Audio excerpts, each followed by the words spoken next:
तो हमारे YouTube channel teaching मंत्रा में आप सभी का हार्दिक स्वागत है। मैं आप लोगों के लिए पुनः जीएस जीके और करंट अफेयर से संबंधित 50 प्रश्नों की महत्वपूर्ण श्रृंखला को लेकर के उपलब्ध हैं। आशा करते हैं आप सभी लोग स्वस्थ होंगे, मस्त होंगे। तो चलिए आइए सभी लोग हमारे चैनल से जुड़ जाइए और जिन भाई बहनों ने हमारे यूट्यूब चैनल को सब्सक्राइब नहीं किया है वो सभी लोग सब्सक्राइब कर ले और बेल आइकन को प्रेस कर दो। जाने से पहले एक लाइक और एक शेयर कर दे, क्योंकि आपके एक लाइक से जो होती है हमें मोटिवेशन मिलता है, जिसके कारण और भी ज़्यादा प्रश्नों की श्रृंखला लेकर के आने के लिए जो है हम लोग अंदर से उत्साहित होते हैं। तो चलिए आइए अपने प्रश्नों की श्रृंखला की शुरुआत करेंगे और उससे पहले कुछ महत्वपूर्ण सूचना आपको दे दें। अगर किसी भाई बहन को बीपीएससी 4.0 की अगर तैयारी करनी है, चाहे प्राइमरी हो, जूनियर हो, चाहे टीजीटी, पीजीटी, किसी भी लेवल की करना है, तो कमेंट बॉक्स में सुझाव दें। तो उसके अनुसार जो है हम अच्छे प्रश्नों की श्रृंखला को लेकर के उसका प्रैक्टिस सेट लेकर के आएंगे। अगर वो डीप नॉलेज चाहता है, डीप क्लास चाहिए उसको थ्योरी से, तो उसके लिए भी कमेंट बॉक्स में वो बता सकता है। तो उसके अनुसार जो है हम अपना वीडियो लेकर के आएंगे। तो ठीक है, तो चलिए समय को ध्यान में रखते हुए हम अपने प्रश्नों की श्रृंखला की शुरुआत करते हैं। प्रश्न हमारे स्क्रीन पे आ चुका है, सभी लोग जो है कमेंट बॉक्स में इसका आंसर जरूर दीजिएगा। पायर हीलियोमीटर का प्रयोग निम्न में से किसे नापने के लिए किया जाता है? बताइए। सन स्टॉप को, सोलर रेडिएशन को, हवा ताप को या पौधे के ताप को? तो बताइए राइट आंसर क्या है। तो पायर हीलियोमीटर जो है इसका प्रयोग जो होता है सोलर रेडिएशन को नापने में इसका प्रयोग किया जाता है इस यंत्र का। ठीक है, option B is the right option. तो चलते नेक्स्ट प्रश्न आपका जो है दूसरा स्क्रीन पे आ चुका है। निम्नलिखित युग्मों में से कौन सा एक जो है आपका सही सुमेलित नहीं है? तीन जो आपके बिल्कुल सही सुमेलित है और एक आपका सही सुमेलित नहीं है। ऑडियोमीटर जो होता है वाहनों के पहियों द्वारा तय की गई दूरी मापने का यंत्र है, ये बिल्कुल सही है। और डी बी कहता है आपका ओडोंटो जो होता है ओंडोमीटर जो होता है विद्युत चुंबकीय तरंगों की आवृत्ति मापने का यंत्र होता है, ये भी सही है आपका। और ऑडियोमीटर के द्वारा जो होता है ध्वनि तीव्रता मापक यंत्र, ये भी आपका सही। तो इसलिए बचा क्या है? तो ए मीटर जो होता है विद्युत शक्ति मापक यंत्र, ही आपका गलत है। ठीक है, जो इसके द्वारा जो तो विद्युत शक्ति मापक यंत्र क्या होता है? तो वाट मापी या तो शक्ति मापी का इस्तेमाल किया जाता है। किसके लिए? विद्युत शक्ति मापक यंत्र के रूप में जो है वाट मापी या तो शक्ति मापी का इस्तेमाल किया जाता है। ठीक है, और ए मीटर का प्रयोग जो होता है इसको विद्युत धारा मापने के लिए इसका प्रयोग किया जाता है। ठीक है, क्या? विद्युत धारा मापने के लिए जो है ए मीटर का प्रयोग किया जाता है। तो आप सभी लोग कंफ्यूज हो होंगे कि विद्युत शक्ति और विद्युत धारा में क्या अंतर है। तो जो देखिए माफी चाहूंगा, विद्युत शक्ति और विद्युत धारा में ये अंतर, जो विद्युत शक्ति क्या होता है? विद्युत शक्ति जो होती है ये किसी समय अवधि में खपत की जाने वाली ऊर्जा का माप होता है। क्या? विद्युत शक्ति होता है। और वही जो होता है विद्युत धारा क्या होती है? किसी पदार्थ के माध्यम से इलेक्ट्रॉनों या आवेशों की गति को कहते हैं, क्या कहते हैं? तो विद्युत धारा कहा जाए। जैसे बैटरी, इन्वर्टर के द्वारा, आपके जो है जनरेटर के द्वारा जो विद्युत ऊर्जा मतलब किया जाता है वो होता है विद्युत धारा के अंतर्गत आता है। और विद्युत शक्ति के अंतर्गत जो अभी बताया मैं, तो क्या होता है विद्युत शक्ति? किसी समय अवधि में खपत की जाने वाली ऊर्जा का माप होता है। ठीक है, यही आपका क्या होता है? तो विद्युत शक्ति होता है। ठीक है, तो सभी लोग समझ गए। तो ए मीटर जो है आपका किसका मापक यंत्र है? तो ये जो होता है विद्युत धारा का होता है। ठीक है, और मीटर को एम्पियर मीटर भी कहा जाता है। ठीक है, ए मीटर जो है इसको एम्पियर मीटर भी कहा जाता है। यह एक ऐसा उपकरण है जिसका इस्तेमाल विद्युत परिपथ में क्या प्रवाहित होने वाली विद्युत धारा को मापने के लिए इसका प्रयोग किया जाता है। ठीक है, और आपका जो विद्युत शक्ति मापक यंत्र क्या है? तो वाट मीटर या तो शक्ति मापक का इस्तेमाल किया जाता है। ठीक है, दोनों सेम है, बस उनके नाम जो है अलग है। तो आप सभी लोग समझ गए। चलते नेक्स्ट प्रश्न आपका जो है तीसरा स्क्रीन पे आ चुका है। कमेंट बॉक्स में इसका आंसर आप सभी दीजिएगा। ठीक है, जूल ऊर्जा से उसी तरह संबंधित है जैसे पास्कल संबंधित है। बताइए किससे? मात्रा से, दबाव से, घनत्व से, शुद्धता से। तो किससे? जूल जो होता है उसका ऊर्जा से है, तो पास्कल किससे संबंधित है? तो पास्कल का आपका जो है दबाव से संबंधित है। ठीक है, option B is the right option. तो चलते नेक्स्ट प्रश्न आपका जो है चौथा। आइंस्टीन जो है को नोबेल पुरस्कार से सम्मानित किया गया था। बताइए।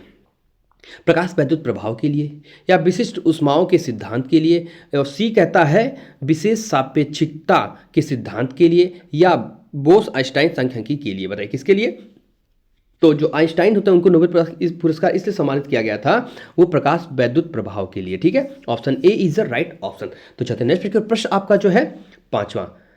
निम्नलिखित ताप मापियों में से किसे जो है पायरोमीटर कहा जाता है? बताइए। ताप विद्युत मापी को कहा जाता है, विकिरण ताप मापी को, गैस ताप मापी को, या द्रव्य ताप मापी को? तो किसे कहा जाता है? तो विकिरण ताप मापी को क्या कहा जाता है? तो पायरोमीटर कहा जाता है। ठीक है, option B is the right option. चलते नेक्स्ट प्रश्न आपका जो है सातवां, अरे माफी चाहूंगा छठवां। उष्मा की इकाई निम्नलिखित में से कौन नहीं है? बताइए। आप जो है तीन उष्मा की इकाई है, परंतु एक जो नहीं है, सेंटीग्रेड, कैलोरी, अर्ग जूल। तो बताइए राइट आंसर क्या है? तो आपका जो सेंटीग्रेड है ये क्या ऊष्मा की इकाई नहीं है, ठीक है। बाकी कैलोरी जो है, अर्ग, जूल, ये सभी जो है ऊष्मा की इकाई के अंतर्गत शामिल होते हैं। और सेंटीग्रेड किसका है? तो सेंटीग्रेड जो है आपका ये तापमान का, ठीक है, तापमान का होता है, ठीक है। तो आप सभी लोग इसको नोट कर लीजिएगा, किसका है? तो ये तापमान का है, ठीक है। तो चलिए नेक्स्ट प्रश्न नंबर आपका जो है 7वां स्क्रीन पे आ चुका है। निम्नलिखित में से किसका आविष्कार विलहेल्म रॉन्टजेन द्वारा किया गया था? रेडियो का, एक्सरे मशीन का, बिजली का बल्ब का, या उपरोक्त जो है में से किसी का नहीं? तो किसका किया गया था? तो जो है विलहेल्म रॉन्टजेन ने जो है इन्होंने एक्सरे मशीन का जो है आविष्कार किया था, ठीक है। Option B is the right option. और जो रेडियो का आविष्कार किसने किया था? तो रेडियो का आविष्कार जो है किस महोदय ने किया था? तो इतालवी, ठीक है, इतालवी जो आविष्कारक है और विद्युत अभियंता जो है गुलगिल्मो जो है मार्कोनी, गुलगिल्मो मार्कोनी ने इसका किया था, ठीक है। इन दोनों ने जो है रेडियो का इसका किया था, ठीक है। किसके हाथ था? विद्युत अभियंता वाला, मतलब इलेक्ट्रॉनिक वाला जो है किसने किया था? तो गुलमिलो मार्कोनी ने किया था, ठीक है। उन्होंने कब किया था? इनका सन था 1890 में, ठीक है। 1890 में जो है रेडियो तरंगों का इस्तेमाल करके जो है मानव संचार के लिए एक सफल आविष्कार किया था। किसने किया था? तो गुलमिल्मो, ठीक है, गुल जो है गुलिल्मो, ठीक है, उनका नाम है गुलिल्मो मार्कोनी, ठीक है। और अगर रेडियो का सिर्फ पूछे तो रेडियो किसने किया था? तो इतालवी ने किया था, ठीक है। किसने? इतालवी ने। और इन्होंने जो है गुलिल्मो ने जो है मार्कोनी ने किया था तो इलेक्ट्रॉनिक वाला, ठीक है। तो ऑप्शन इसका ये हो गया। और बिजली का बल्ब का जो है किसने किया था? तो बिजली के बल्ब का जो है थॉमस अल्वा एडिशन, ठीक है। बिजली के बल्ब का जो है किसने किया था? तो थॉमस अल्वा एडिशन ने किया था, ठीक है। तो आप सभी लोग नोट कर चुके होंगे। चलते नेक्स्ट प्रश्न, इसका आंसर जो है बी ऑप्शन सही है। तो चलते नेक्स्ट प्रश्न आपका जो है 8वां। खगोलीय दूरियां प्रकाश वर्ष में मापे जाने का कारण निम्न में से कौन सा है? बताइए। तारकीय पिंडों के बीच की दूरियां परिवर्तित नहीं होती हैं। बी कहता है तारकीय पिंडों का गुरुत्व परिवर्तित नहीं होता है। सी कहता है प्रकाश सदैव सीधे रेखा में यात्रा करता है। और डी कहता है प्रकाश की गति मतलब स्पीड सदैव एक समान होती है। तो बताइए राइट आंसर क्या है? खगोलीय दूरी प्रकाश वर्ष में मापे जाने का कारण क्या है? क्योंकि जो है प्रकाश की जो गति होती है, स्पीड सदैव एक समान होती है, ठीक है। Option D is the right option. चलते नेक्स्ट प्रश्न आपका जो है 9वां। रिगेलमैन स्केल का प्रयोग निम्नलिखित में से किसके घनत्व में होता है? बताइए। धुआं, प्रदूषित जल, कोहरा, ध्वनि। तो किसके लिए होता है? तो ये आपका जो है इसका रिगेल स्केल का प्रयोग जो होता है धुआं मापने के लिए, ठीक है। Option A is the right option. तो चलते नेक्स्ट प्रश्न आपका जो है 10वां स्क्रीन पे आ चुका है। निम्नलिखित युग्मों को जो है आप सभी लोग जो है इसका सुमेलित कीजिए। नहीं, माफी चाहूंगा, इसमें जो है एक आपके जो है 3 सुमेलित है और एक जो है सुमेलित नहीं है, ठीक है। एक तरफ मात्रा दी गई है और दूसरा उसका एसआई मात्रक होती है। लेंस की क्षमता क्या होता है? तो डायप्टर। तो ये बिल्कुल सही है। और आपका जो है दाब या दबाव या दाब जो होता है इसका पास्कल होता है, ये भी सही है। और रेडियो एक्टिव पदार्थ की सक्रियता जो है क्यूरी, यही आपका जो है गलत है। राइट आंसर आपका जो है नहीं, गलत पूछा था कौन सुमेलित सही नहीं है, तो यही सही। उष्मा का जो होता है जूल, ये भी आपका सही है, ठीक है। अगर जो होता है रेडियो एक्टिव धर्मिता का जो होता है सक्रियता का, ये किसके द्वारा मापा जाता है? बताइए। सक्रियता को जो है बैकवेरेल के द्वारा, ठीक है, बैकवेरेल के द्वारा जो है इसका मापन किया जाता है। किसका? रेडियो सक्रियता का, ठीक है, पदार्थ का इसका जो है। और क्यूरी जो है आपका क्यूरी सभी को पता है क्यूरी किसका है। और इसका जो है रेडियो एक्टिव पदार्थ की जो सक्रियता है किसका, मैं पुनः आपको बताता हूं, बैकवेरेल का, ठीक है, बैकवेरेल, ठीक है।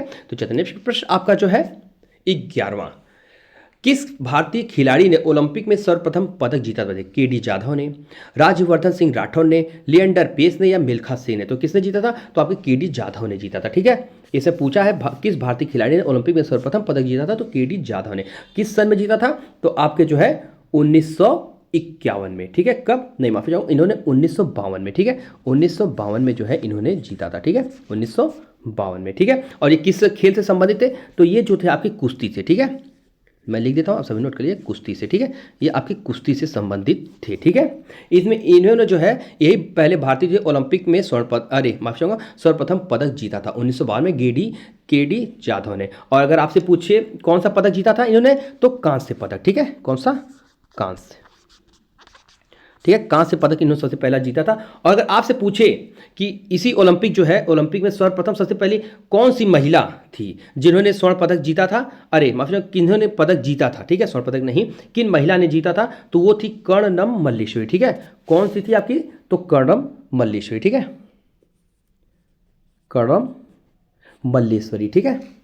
रुकिए सही से लिख अगर आपके महिला पूछे तो महिला में आपकी कौन आएंगी, तो आपकी महिला में कर्णम मल्लेश्वरी, ठीक है, कर्णम मल्लेश्वरी, ठीक है, आप इनको नोट कर लीजिएगा, मल्लेश्वरी, ठीक है। इन्होंने जो है माफी चाहूंगा, इन्होंने महिला जो है, इन्होंने जो है पदक सर्वप्रथम ओलंपिक में जो है जीता था, ठीक है। और किस सन में, तो सन 2000 में, ठीक है, किस सन में, तो सन 2000 में इन्होंने जीता था, ठीक है। और किसके लिए जीता था, तो भारोत्तोलन के लिए, ठीक है, भारोत्तोलन के लिए। कौन सा पदक, तो कांस्य पदक। इन्होंने भी क्या जीता था, तो कांस्य पदक ही जीता था, ठीक है, आप इसको नोट कर लीजिए, कौन सा, तो कांस्य पदक के लिए। और किस खेल के लिए थी, तो भारोत्तोलन के, ठीक है, जो ये थी किसके लिए, तो भारोत्तोलन के लिए, ठीक है, भारोत्तोलन के लिए, ठीक है। स्पेस थोड़ा सा कम है तो आप समझिएगा, ठीक है, भारोत्तोलन के लिए जो है इन्होंने जीता था, ठीक है। तो चलते नेक्स्ट प्रश्न आपका जो है 12वां, एक दिवसीय अंतरराष्ट्रीय क्रिकेट मैच सर्वप्रथम कब खेला गया था, बताइए। 1971 में, 1976 में, 1973 में या 1979 में, तो कब, तो आपकी 1971 में, option A is the right option, ठीक है। एक दिवसीय अंतरराष्ट्रीय क्रिकेट मैच सर्वप्रथम जो आपको 1971 में खेला गया था। चलते नेक्स्ट प्रश्न आपका जो है 13वां, राष्ट्रीय खेल दिवस 29 अगस्त को सर्वप्रथम किस वर्ष मनाया गया था, बताइए। 1991 में, 1992 में, 1995 या 1997 में, तो कब मनाया गया था, तो आपके जो है 1995, ठीक है, option C is the right option. तो चलते हैं नेक्स्ट प्रश्न नंबर आपका जो है 13वां, राष्ट्रीय खेल दिवस जो है आपका, राष्ट्रीय खेल दिवस 29 अगस्त को मनाया जाता है, यह निम्नलिखित में से किन से संबंधित है, मेजर ध्यानचंद, मिल्खा सिंह, दलीप सिंह और सी के नायडू, तो कौन, तो right answer option number A is the right answer, इनसे संबंधित है, ठीक है। इसी जो राष्ट्रीय खेल दिवस 29 अगस्त को ही मनाया जाता है कि इनके लिए, तो मेजर ध्यानचंद, क्योंकि इनका जो है इसी दिन जो है जन्म हुआ था, ठीक है, 29 अगस्त 1905 में, ठीक है, 29 अगस्त 1905 में क्या होता, इनका जन्म होता कहाँ पे, तो आपके इलाहाबाद में, ठीक है, कहाँ पे, इलाहाबाद में। और इनकी मृत्यु कब हुई थी, तो 3 दिसंबर, ठीक है, 3 दिसंबर आपका 1979, ठीक है, 1979 में, ठीक है। इनकी जो है मृत्यु कहाँ हुई थी, तो आपके दिल्ली में हुई थी, ठीक है। और जन्म कहाँ पे हुआ था, तो इलाहाबाद में होता है, ठीक है। इसीलिए 29 अगस्त को क्या राष्ट्रीय खेल दिवस के रूप में मनाया जाता है, ठीक है। तो चलते नेक्स्ट प्रश्न आपका जो है 15वां, 1975 के स्वर्ण पदक विजेता विश्व कप हॉकी के भारतीय टीम के जो कप्तान कौन थे, बताइए। अमर सिंह थे, अजीत पाल सिंह थे, रूप सिंह थे या संदीप सिंह, तो कौन थे, तो आपके अजीत पाल सिंह थे, ठीक है, option B is the right option. जो 1975 में स्वर्ण पदक विजेता विश्व कप हॉकी के भारतीय टीम के कप्तान आपके अजीत पाल सिंह थे, ठीक है। चलिए प्रश्न आपका जो है 16वां, ओलंपिक की व्यक्तिगत स्पर्धा में रजत पदक जीतने वाले प्रथम भारतीय कौन है, बताइए।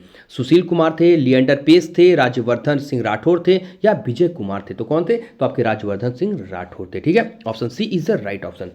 तो चलते नेक्स्ट प्रश्न आपका 17वां, पता है क्योंकि आपको लोगों को जब पढ़ाने के लिए हम लोग आते हैं तो बाइक से आना पड़ता है, तो इस समय मौसम काफ़ी ठंडा है हमारे साइड, तो जिसके कारण जो है हवा लगी है, जिसकी वजह से हमें थोड़ा सी तकलीफ हो गई है, जिसे ठंड लगने के कारण जुकाम हो गया है, तो इसी वजह से थोड़ा सा दिक्कत आ रही है, ठीक है। तो इसके लिए मैं माफ़ी चाहूँगा। तो चलिए प्रश्न नंबर 17 की ओर चलते हैं, ओलंपिक की व्यक्तिगत स्पर्धा में सर्वप्रथम पदक जीतने वाली भारतीय महिला कौन थी, बताइए। साइना नेहवाल थी, MC मैरी कॉम थी, अंजू बॉबी जॉर्ज थी और डी कहता है कर्णम मल्लेश्वरी थी, तो कौन थी, तो राइट आंसर कर्णम मल्लेश्वरी थी। अभी पिछले प्रश्न में इसका बताया था, ओलंपिक की व्यक्तिगत स्पर्धा में सर्वप्रथम पदक जीतने वाली पहली जो है वाली भारतीय महिला कौन थी, तो कर्णम मल्लेश्वरी थी। इन्होंने किसके लिए, ये सन 2000 में, ठीक है, कब, 2000 में इन्होंने जीता था, ठीक है। और किसके लिए, तो भारोत्तोलन के लिए, ठीक है। कौन सा पदक, तो कांस्य पदक, ठीक है, कांस्य पदक इन्होंने जीता था, ठीक है।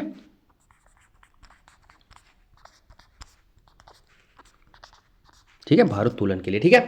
तो सभी नोट कर लीजिएगा। चलते नेक्स्ट प्रश्न आपका जो है 18वां, विश्व कप फुटबॉल का प्रथम विजेता देश कौन था, बताइए। फ्रांस था, मैक्सिको, उरुग्वे या स्वीडन, तो कौन था, तो आपका उरुग्वे था, ठीक है, option C is the right option. चलते हैं नेक्स्ट प्रश्न आपका जो है 19वां, निम्नलिखित में से किस गेंदबाज ने टेस्ट क्रिकेट में 500 से अधिक विकेट लिया है, बताइए। वसीम अकरम ने, कपिल देव ने या ग्लेन मैकग्राथ ने, और डी कहता है मैलकोम मार्शल ने, तो किसने, तो ग्लेन मैकग्राथ ने, ठीक है, option C is the right option, ठीक है। इन्होंने टेस्ट में जो है टेस्ट क्रिकेट में 500 विकेट जो है अधिक विकेट लिए हैं, ठीक है, option C is the right option. चलते हैं प्रश्न आपका जो है 20वां, किस महिला टेनिस खिलाड़ी ने ग्रैंड स्लैम की उपाधि सर्वाधिक बार जीती है, बताइए। कौन सी उपाधि, तो ग्रैंड स्लैम की उपाधि, ठीक है, किसने, सेरेना विलियम्स ने, स्टेफी ग्राफ ने, सी कहता है वीनस विलियम्स से, और डी कहता है मार्गरेट कोर्ट ने। तो किसने? तो आपके सेरेना जो है विलियम्स से, इन्होंने सबसे सर्वाधिक जो है बार ग्रैंड स्लैम की उपाधि जीती है। ठीक, option A is right option. चलते नेक्स्ट प्रश्न आपका जो है 21।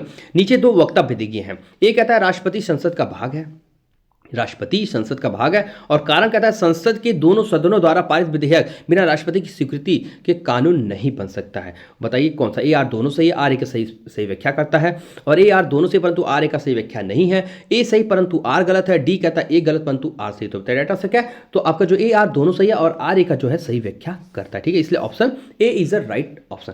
चलते नेक्स्ट प्रश्न आपका जो है 22।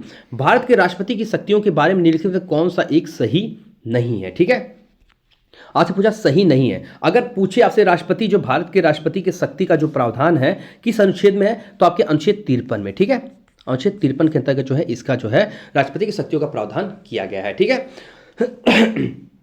और राष्ट्रपति को जो है सर्वोच्च न्यायालय के परामर्श को स्वीकार करना चाहिए, और बी कहता है आपातकालीन शक्तियां, और सी कहता है राज्यों में राष्ट्रपति शासन को आगे बढ़ाने की शक्ति, और डी कहता है राष्ट्रपति सर्वोच्च न्यायालय के परामर्श को स्वीकार अथवा अस्वीकार कर सकता है। तो बताइए, आपसे सही नहीं पूछा था, तो option A is the right option. ठीक है, राष्ट्रपति जो होता है सर्वोच्च न्यायालय से परामर्श जो है ले सकता है, परंतु उनके परामर्श को मानने के लिए बाध्य नहीं है। और ये किस अनुच्छेद के अंतर्गत है? तो आपके ये जो है अनुच्छेद 143, ठीक है, 143 के अंतर्गत जो है परामर्श नोट कर चुके होंगे।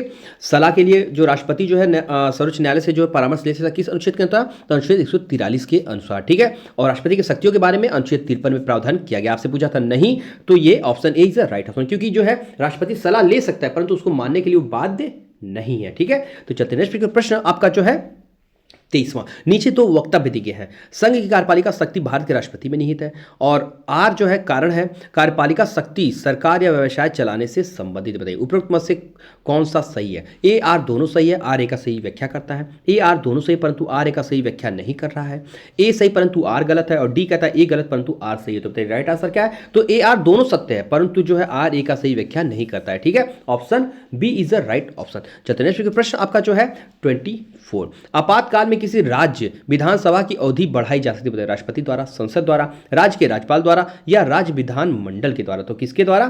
तो आपके जो है संसद के द्वारा जो है बढ़ाया जा सकता है। ठीक है,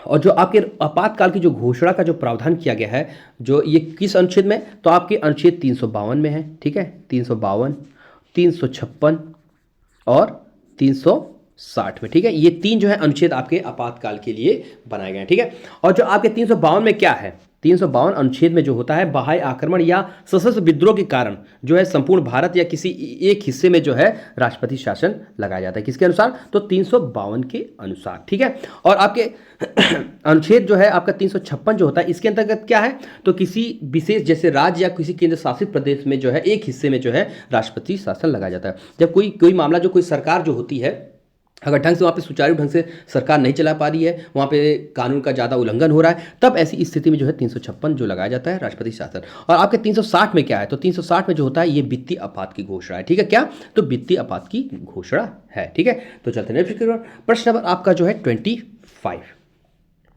राष्ट्रपति के निर्वाचन में राज्य का मुख्यमंत्री मतदान करने के लिए पात्र नहीं होता यदि वह स्वयं प्रत्याशी होता, और बी कहता उसे राज्य विधान मंडल के निचले सदन में अपना बहुमत सिद्ध करना शेष हो, और सी कहता वह राज्य विधान मंडल में उच्च सदन का सदस्य हो, और डी कहता वह राज्य विधान मंडल में निम्न सदन का सदस्य हो। तो बताइए राइट आंसर क्या है? तो राइट आंसर ऑप्शन है, इसे आपसे नहीं पूछा था, पात्र नहीं है, तो option C is right answer. अगर वह जो है राज्य विधान मंडल में उच्च सदन का सदस्य होता तो वो क्या राष्ट्रपति के निर्वाचन में मुख्यमंत्री क्या करता? वो मतदान देने के लिए पात्र नहीं होता। ठीक है, अगर आपसे पूछे राष्ट्रपति के निर्वाचन के बारे में प्रावधान, तो ये जो है आपके अनुच्छेद 55 में। ठीक है, कौन सा अनुच्छेद? अनुच्छेद 55 के अंतर्गत है। ठीक है, और भारत में जो है राज्य ये मुख्यमंत्री के बारे में जो प्रावधान किया गया है आपके अनुच्छेद 164 में। ठीक है, कि राज्यों का एक मुख्यमंत्री होगा। ये कौन सा अनुच्छेद कहता है? तो अनुच्छेद आपका 164 कहता है। ठीक है, और राष्ट्रपति के निर्वाचन का जो प्रावधान किया गया है अनुच्छेद 55 के अंतर्गत है। ठीक है, और पूछा था कि पात्र नहीं है, तो option C is the right option. ठीक है, अगर वो उच्च सदन का सदस्य होता तो वो राष्ट्रपति के निर्वाचन में भाग नहीं ले सकता था। ठीक है, तो चलते हैं नेक्स्ट प्रश्न नंबर आपका जो है 26। भारत में राष्ट्रपति के चुनाव के लिए चुनाव मंडल के सदस्य होते हैं। बताइए कौन? लोकसभा के चुने हुए सदस्य होते हैं, दूसरा कहता है राज्यसभा के चुने हुए सदस्य होते हैं, और तीसरा कहता है राज्य विधानसभा के चुने हुए सदस्य होते हैं, और चौथा कहता है राज्य विधान परिषद के चुने हुए सदस्य। बताइए, एक दो सही है, एक तीन सही है, एक दो तीन सही है, एक तीन चार सही है। तो बताइए राइट आंसर क्या है। तो लोकसभा के जो चुने हुए राष्ट्रपति के चुनाव में कौन कौन भाग लेता है? लोकसभा के चुने हुए सदस्य भी लेते हैं, और राज्यसभा के चुने हुए सदस्य भी लेते हैं, और विधानसभा के चुने हुए सदस्य, ये तीनों लेते हैं, परंतु राज्य विधान परिषद के जो चुने सदस्य हैं ये लोग इसमें भाग नहीं लेते हैं। ठीक है, इसलिए option C is the right option. तो चलते हैं नेक्स्ट प्रश्न, आपका जो है 27, राष्ट्रपति और उपराष्ट्रपति की अनुपस्थिति में कौन राष्ट्रपति का कार्यभार ग्रहण करेगा? बताइए, सर्वोच्च न्यायालय का मुख्य न्यायाधीश, मंत्रिपरिषद, लोकसभा का अध्यक्ष, और प्रधानमंत्री का कैबिनेट। तो बताइए राइट आंसर क्या है। तो सर्वोच्च न्यायालय का जो मुख्य न्यायाधीश होता है वो जो होता है जब राष्ट्रपति उपराष्ट्रपति अगर अनुपस्थित है तो ऐसी स्थिति में उनका कार्यभार जो है सर्वोच्च न्यायालय का जो मुख्य न्यायाधीश होता है वो वो करेगा। ठीक है, और जो आपके राष्ट्रपति के जो है किसके अंतर्गत दिया गया है? ठीक है, तो आपके जो है 63, ठीक है, आपके अनुच्छेद जो है ये आपका उपराष्ट्रपति जो है इसके बारे में जो प्रावधान आपका किया गया है किस अनुच्छेद में? तो आपके अनुच्छेद 63 के अंतर्गत इसका प्रावधान किया गया है। ठीक है, कि भारत का जो है एक उपराष्ट्रपति होगा, और ये जो उनकी अनुपस्थिति में जो होता है ये सर्वोच्च न्यायालय का जो होता है ये किस अनुच्छेद में है? तो अनुच्छेद 68 में। ठीक है, 68, ठीक है, अनुच्छेद 68 के अंतर्गत इसका प्रावधान किया गया है। ठीक है, किसमें? अगर जब ये दोनों लोग अनुपस्थित हैं तो उस समय कार्यभार जो है कौन सर्वोच्च न्यायालय का जो मुख्य न्यायाधीश ग्रहण करता है किस अनुच्छेद के द्वारा? तो अनुच्छेद 68 के द्वारा करता है। ठीक है, और उपराष्ट्रपति के पद का प्रावधान किस में किया गया है? तो अनुच्छेद 63 में। ठीक है, और राष्ट्रपति के निर्वाचन का जो है अनुच्छेद 52 में। ठीक है, सभी को पिछले प्रश्न बताया था, आप सभी नोट कर चुके हैं, ये आपके अनुच्छेद 52 के अंतर्गत है। ठीक है, तो चलते हैं नेक्स्ट की ओर। प्रश्न नंबर आपका जो है 28, भारतीय राष्ट्रपति के विषय में निम्नलिखित कथनों पर विचार कीजिए। उसे भारत का जन्म से नागरिक होना चाहिए, और दूसरा कहता है उसे 35 वर्ष की आयु पूरी कर लेनी चाहिए, और तीसरा कहता है उसे संसद का सदस्य निर्वाचित होने की योग्यता रखनी चाहिए। बताइए, एक सही है, और बी कहता है दूसरा सही है, और सी कहता है एक और दो दोनों सही है, और डी कहता है एक और तीन सही है। तो बताइए राइट आंसर क्या है। तो आपका जो है बिल्कुल दूसरा बिल्कुल राइट है। ठीक है, इसलिए option B is the right answer. उसे जो है 35 वर्ष की आयु पूरी कर लेनी चाहिए। ठीक है, उसे भारत का जो है जन्म से नागरिक होना अनिवार्य नहीं है, और उसे संसद का सदस्य निर्वाचित होने की योग्यता रखनी चाहिए, ये भी जो है नहीं है। ठीक है, इसलिए केवल दूसरा सही है। चलते नेक्स्ट प्रश्न आपका जो है 29, अगर भारत के राष्ट्रपति के चुनाव में कोई विवाद है तो उस विवाद को सौंपा जाता है, बताइए, भारत के महाधिवक्ता को, संसद को, भारत के सर्वोच्च न्यायालय को, या इनमें से किसी को नहीं। तो किसे सौंपा जाता है? तो आपके भारत के सर्वोच्च न्यायालय को। ठीक है, ये किस अनुच्छेद के अंतर्गत इसका प्रावधान किया गया है? तो आपके 317। ठीक है, 317 के भाग 1। ठीक है, 317 के 1 में जो है इसका प्रावधान किया गया है। अगर कोई भी अगर राष्ट्रपति के चुनाव में कोई विवाद होता है तो उसको इस अनुच्छेद के द्वारा जो है भारत के सर्वोच्च न्यायालय को सौंपा जाएगा। ठीक है, और ये जो अपील का प्रावधान जो किया गया है राष्ट्रपति और राष्ट्रपति चुनाव अधिनियम, कौन सा अधिनियम है? तो 1952 का। ठीक है, 1952 के अधिनियम के अनुसार आपके भाग तीसरे में, ठीक है, भाग 3 के तहत जो है चुनाव याचिका भी जो है सीधे उच्चतम न्यायालय में क्या है दायर की जा सकती है। ठीक है, तो option C is the right option. चलते हैं प्रश्न आपका जो है 30, राष्ट्रपति के उम्मीदवार के लिए क्या आवश्यक नहीं है? बताइए, क्या आवश्यक नहीं है? 35 वर्ष की आयु, यह भी बताया था, ये बिल्कुल है। वह पढ़ा लिखा हो, और जो है सी कहता है संसद मतलब लोकसभा का सदस्य चुने जाने की योग्यता रखता हो, और डी कहता है देश का नागरिक। तो क्या आवश्यक नहीं है? तो पढ़ा लिखा होना। ठीक है, अगर वो गंवार भी है तो वो भी चलेगा, वो भारत का राष्ट्रपति बन सकता है। ठीक है, option B is the right option. चलिए प्रश्न आपका जो है 31, स्टेरॉयड बेल्ट की उपस्थिति किन दो ग्रहों के मध्य बताइए? बृहस्पति शुक्र, बृहस्पति अरुण, बृहस्पति शनि, और बृहस्पति मंगल। तो किनके बीच है? तो आपके बृहस्पति और मंगल के बीच। ठीक है, option D is the right option. चलिए प्रश्न आपका जो है 32, पुच्छल तारे चमकते हुए प्रकाशी पिंड है जो परिक्रमा करते हैं, बताइए, बृहस्पति की, पृथ्वी की, सूर्य की, या चंद्रमा की। तो किसकी करते हैं? तो सभी लोग को पता है सूर्य की करते हैं। ठीक है, option C is the right option. चलते हैं प्रश्न आपका जो है 33, दोपहर में 12 बजे किस दिशा में इंद्रधनुष दिखाई पड़ता है? पश्चिम में, दक्षिण में, पूर्व में, या नहीं दिखाई दे सकता?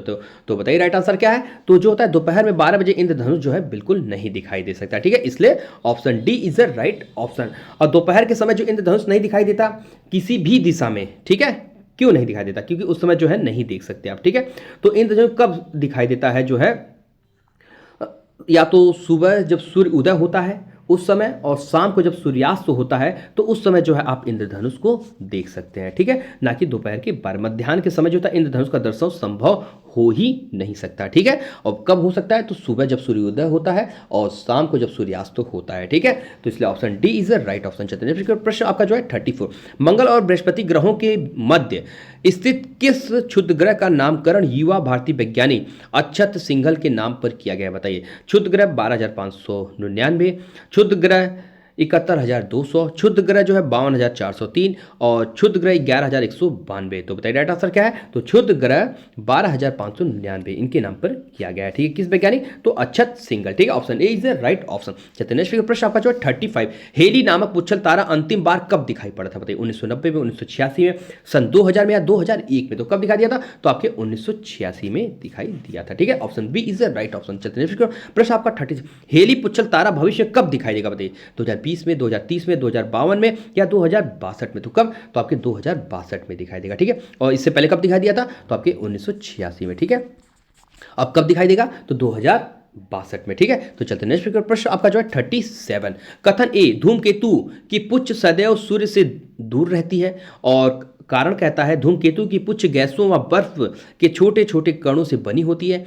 और सही उत्तर का आप चयन कीजिए। ए आर दोनों सही है, आर ए का सही व्याख्या करता है। ए आर दोनों सही परंतु आर ए का सही व्याख्या नहीं कर रहा है।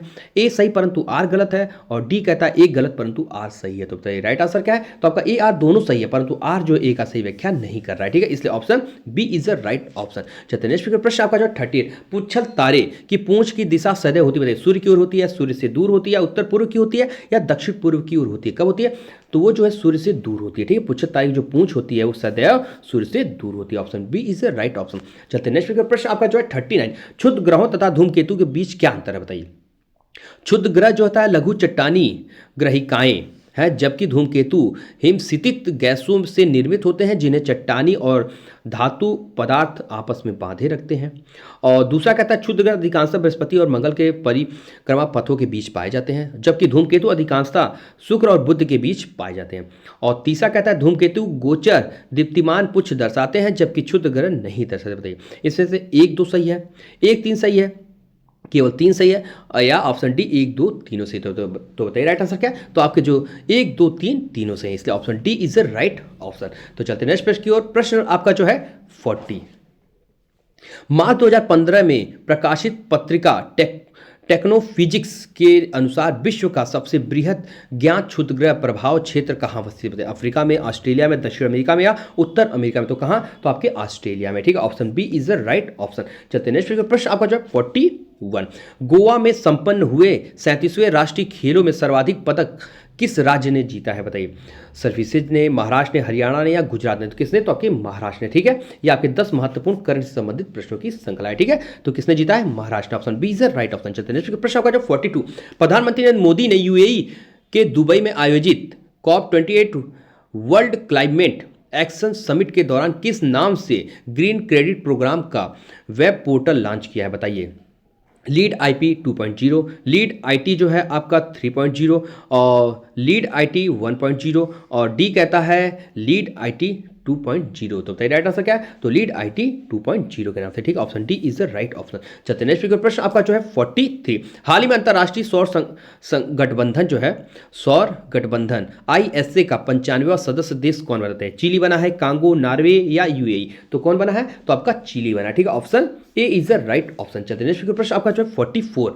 हाल ही में IMD द्वारा जारी विश्व डिजिटल प्रतिस्पर्धात्मक रैंकिंग WDCR 2023 में भारत 64 अर्थव्यवस्थाओं में से किस स्थान पर, बताइए। 49वें, 38वें, 46वें या 50वें।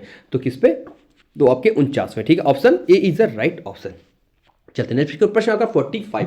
केंद्र सरकार ने प्रधानमंत्री जो है गरीब कल्याण अन्न योजना PMGKY, ठीक है, को किस वर्ष तक के लिए बढ़ा दिया, बताइए। 2024 तक, 2026 तक, 2027 या 2028 तक। तो कहाँ, तो आपके 2028 तक इसको बढ़ा दिया, ठीक। Option D is the right option. चलते नेक्स्ट प्रश्न आपका जो 46। ICC ODI विश्व कप 2023 के दौरान टाइम आउट होने वाले पहले बल्लेबाज कौन बने, बताइए। एंजेलो मैथ्यू श्रीलंका के, साकिब अल हसन जो बांग्लादेश के, बाबर आजम पाकिस्तान के, या इनमें से कोई नहीं। तो कौन बने हैं, तो आपको एंजेलो मैथ्यू श्रीलंका के, ठीक है। Option A is the right option. चलते हैं नेक्स्ट प्रश्न आपका जो 47, रांची में आयोजित महिला एशियाई चैंपियन ट्रॉफी 2023 का खिताब किसने जीता है? चीन, जापान, दक्षिण कोरिया, भारत। तो किसने जीता है? तो आपके भारत ने जीता है। ठीक है, option D is the right option. चलते हैं नेक्स्ट प्रश्न आपका जो है 48, हाल ही में आईआईटी मद्रास ने पहला अंतरराष्ट्रीय परिसर का उद्घाटन किस देश में किया? बताइए, अबू धाबी, सिंगापुर, तंजानिया या ऑस्ट्रेलिया। तो क्या? हाँ, तो आपके तंजानिया में किया। ठीक है, option C is the right option. चलते नेक्स्ट प्रश्न आपका जो 49, भारत के नए मुख्य सूचना आयुक्त कौन बने? बताइए, प्रमोद चंद्र मोदी, सत्यनारायण प्रधान, दिनकर गुप्ता या हीरालाल सामरिया। तो कौन बने आपके? तो हीरालाल सामरिया बने। ठीक है, option D is the right option. चलते नेक्स्ट प्रश्न आपका जो है 50, किस भारतीय राज्य के जल जीवन हरियाली मिशन को दुबई में 28वां जलवायु शिखर सम्मेलन COP28 के दौरान सम्मानित किया गया? बताइए, तेलंगाना, उत्तर प्रदेश, मध्य प्रदेश, बिहार। तो कौन? तो आपका बिहार। ठीक है, option D is the right option. तो आज हमारे 50 प्रश्नों की श्रृंखला पे समाप्त होती है। आशा करता हूँ आप सभी को हमारी वीडियो काफी पसंद आई होगी। तो हमारे साथ बने रहने के लिए आप सभी का बहुत बहुत धन्यवाद। अगर आपका कोई सुझाव होगा बीपीएससी 4.0 के लिए, अगर आप प्रैक्टिस सेट चाहिए या जो है उसके डीप नॉलेज के बारे में, तो आप सभी लोग जो है कमेंट बॉक्स में जरूर बताइएगा। तो आपके सिलेबस वाइज जो है हम प्रैक्टिस सेट और आपके जो है क्लासेस लेकर के आएंगे। ठीक है, तो आपसे पुनः जो है नेक्स्ट वीडियो मुलाकात होगी। तो आप सभी का धन्यवाद।